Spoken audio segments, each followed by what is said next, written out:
सुप्रभात. मराठी सावली या चॅनलवर तुमचे मनपूर्वक स्वागत. आज आपण पाहणार आहोत घरोघरी मातीच्या चुली या मालिकेचा रिव्ह्यू. प्रेक्षकांनो, नवीन असाल तर चॅनलला सबस्क्राईब करा. तर इथे आता आपण असं पाहणार आहोत की सुमित्राने खूप गैरसमज करून घेतलाय जानकीबद्दल. जानकीला काही ते घर सोडू वाटत नसतं, पण सुमित्रा आता म्हणतात की तू आणि माझा मुलगा कायमचे माझ्यापासून लांब जा. तुम्ही चुका केल्या त्यामुळे तुम्ही भोगा आता. एक क्षण इथे थांबायचं नाही. मला तुमचं तोंड पाहायची सुद्धा इच्छा नाही. सुमित्रा ह्या खूप उलटसुलट बोलत असतात आणि जानकी आणि ऋषिकेशचा अपमान करतात. आता ईश्वरने अशी काळी जादू करून ठेवली सुमित्रावरती की आतापर्यंत जानकीने घरात पाऊल ठेवल्यापासून तर आतापर्यंत एवढे वर्ष झाले सुमित्रा यांनी कधीच अपमान केला नव्हता. पण जशी ऐश्वर्या घरात घुसली आहे तसं मात्र जानकी आणि सुमित्राचं जे काही नातं आहे ते तुटत गेलं. आणि आता तर त्यांनी अशी भाषा केली की सावत्र ते सावत्रच असतं आणि ते तुम्ही आता दाखवून दिले. म्हणून मला आई म्हणायचं नाही. मी जोपर्यंत आता जिवंत आहे तोपर्यंत मला कधीच आई म्हणायचं नाही, असं सुमित्रा आता ऋषिकेशला म्हणतात. आणि त्यामुळेच ऋषिकेशला खूप मोठा धक्का बसलेला असतो की आईकडून अशी अपेक्षा नव्हती. पण आईने तर खरंच ऐश्वर्यावर विश्वास ठेवला आणि आम्हाला त्यांची काहीच आता गरज वाटत नाही असं आता ऋषिकेश म्हणत असतो. पण जानकीचा मात्र पायच निघत नसतो, कारण जानकीला माहीत आहे सुमित्रा आईने आत्तापर्यंत मला खूप प्रेम दिलं, खूप सांभाळून घेतलं आणि अशा अचानक त्या फक्त ऐश्वर्यामुळे बदलल्या आहेत. तेव्हा मला काही वेळ हवा आहे. मी गैरसमज नक्कीच दूर करेल. तेव्हा ती पाया पडू लागते सुमित्राच्या की प्लीज आई, मला संधी हवी आहे. मला असं घरातून बाहेर नका काढू, अशी ती रिक्वेस्ट करत असते. पण सुमित्रा काही ऐकायला तयार नसतात आणि तिकडे आता आजीसुद्धा मध्ये मध्ये तोंड घालत असतात आणि म्हणतात की चुका तर तुम्हीच केल्या आहेत ना, मग आता काय राहिलं आहे बोलण्यासारखं. नानांना तूच ढकलून दिलंस आणि आता काय गं, आता कसला गैरसमज दूर करायचा आहे तुला. हे काय दोनही बोलत आहे. नानाने स्वतःहून बोट करून दाखवलं ना की तूच त्यांची खरी गुन्हेगार आहे ते, मग अजून का राहिले बोलायचं. तेव्हा आता सर्वजण जानकीवर ब्लेम करत असतात आणि ऋषिकेशला असं जानकीचा अपमान झालेला पाहून सहन होत नसतं. आता ऋषिकेश असा निर्णय घेतो की आपण हे घर सोडून जायचं. तेव्हा आता जानकीला घेऊन ऋषिकेश हा घर सोडून गेलाय आणि जाताना मात्र जानकीचं लक्ष हे सर्वपणे मागे असतं, कारण तिला कुठेतरी अपेक्षा असते की आम्ही घरातून उंबरठा ओलांडल्यानंतर तरी आई आम्हाला थांबवतील आणि पुन्हा घरात घेतील. पण तसं काही होत नाही. सुमित्रा ह्या खूप निष्ठुर मनाच्या, त्यांनी मनामध्ये खूप राग धरून बसलाय की आज माझ्या नवऱ्याला ह्या बाईने ढकललं म्हणून मला हिचा खूप राग आलाय, असं त्या म्हणत असतात. पण इकडे नाना मात्र खूप खचून गेलेले आहेत, कारण ते विचार करत आहे की मी खूप मोठी चुकी केली आहे की जानकीवर मी दोष टाकला. ऐश्वर्या खरी गुन्हेगार असताना सुद्धा आज मला जानकीला दोष द्यावा लागला. पण माझ्या हातात काहीच नाही आहे, कारण ओवीचा जीव धोक्यात आहे आणि ओवीला जर वाचवायचं असेल तर मला हे करणं भाग होतं.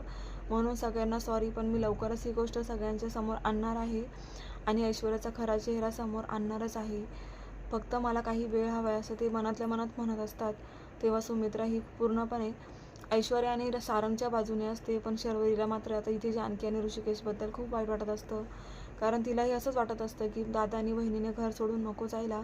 पण ऋषिकेशचा राग काही आवरला जात नाही आणि जानकीचं तो ऐकत नाही, कारण जानकीचा इतका अपमान झाला आहे तरीसुद्धा आता जानकीला इथे राहण्यासाठी काहीही उरलेलं नाही असं ऋषिकेश समजत असतो. जानकी आता देवाजवळ प्रार्थना करत असते, पण तिथे सुद्धा आता ऐश्वर्या येते आणि म्हणते की काय गं, कशाला देवाची प्रार्थना करत आहेस. तुला पूजाच करायची असेल तर माझी कर, कारण आता सर्व काही माझ्या हातात आहे. तुझी सत्ता, तुझी प्रॉपर्टी, पैसा सर्व काही मी बळकावलंय.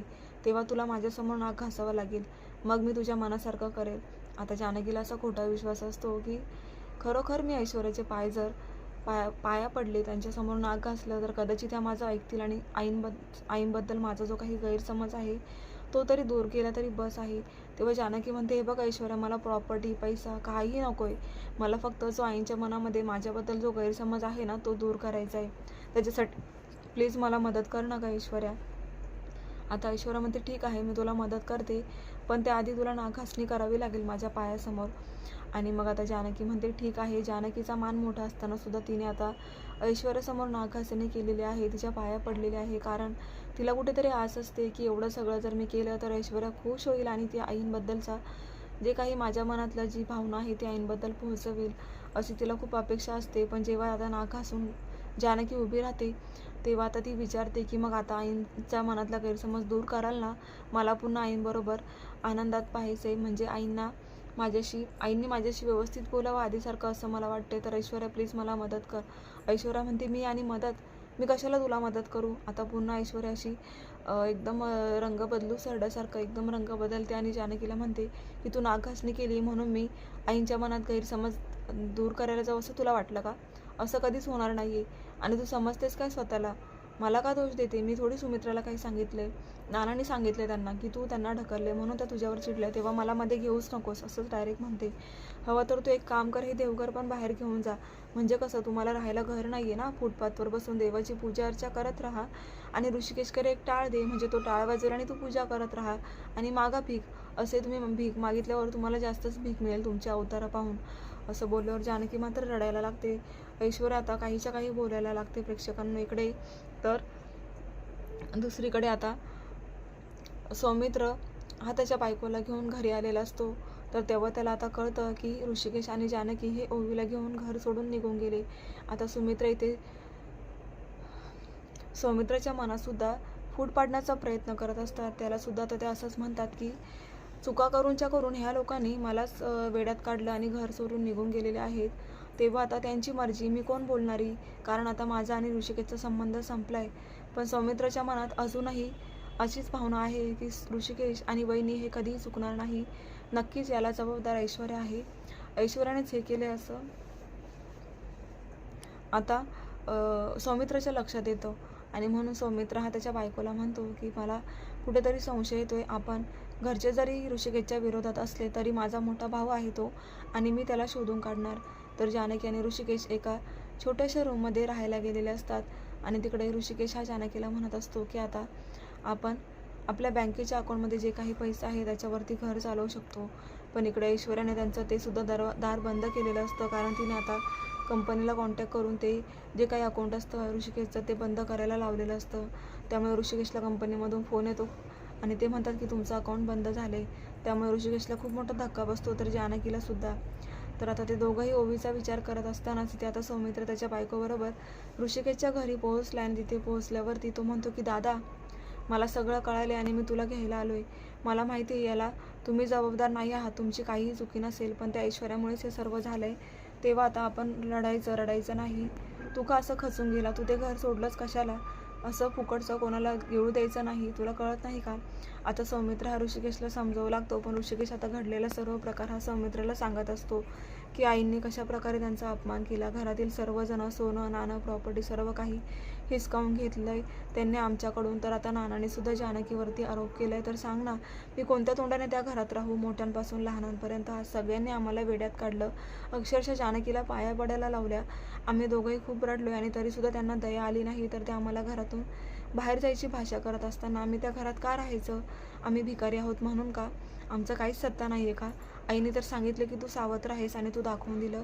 मी काय चुकीचं वागलो होतो आत्तापर्यंत? आई कधी मला असं नाही म्हणाली. पण त्या ऐश्वर्याचं तर शहाणाबाईच ऐकून आई इतकी बदलली की मला तिथे राहून काही आता होणार नाही असंच दिसतंय. तेव्हा सौमित्रला सगळं काही कळालेलं असतं. आणि आता जानकी ऋषिकेशला तो म्हणतो की सौमित्र, लवकरच सर्व ठीक होईल आणि आता ह्या गोष्टींचा उलगडा मी करणार आहे. मी आता तुमच्यामध्ये पुढाकार घेतोय. तुम्हाला आता मी न्याय मिळवून देणार असं सौमित्र त्याच्या बायकोला घेऊन आलेला असताना म्हणतो. तर प्रेक्षकांनो, जानकी आणि ऋषिकेशला सौमित्राचा खूप चांगला आधार मिळाला आहे.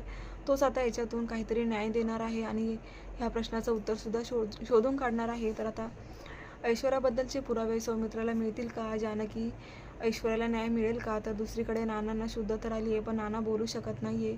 तर कदाचित असा ट्विस्ट आला तर की नानांना बोलता येते आणि नाना न घाबरता ऐश्वर्याच्या गुन्ह्याची कबुली सौमित्राला देतील. आणि मग सौमित्राचे डोळे उघडतील, कारण सौमित्राला कळेल की मी ज्या मुलीला आत्तापर्यंत कौतुक करत होते, चांगलं म्हणत होती, तीच खरं ह्या घराला तोडायला निघाली आहे, म्हणजे ऐश्वर्या.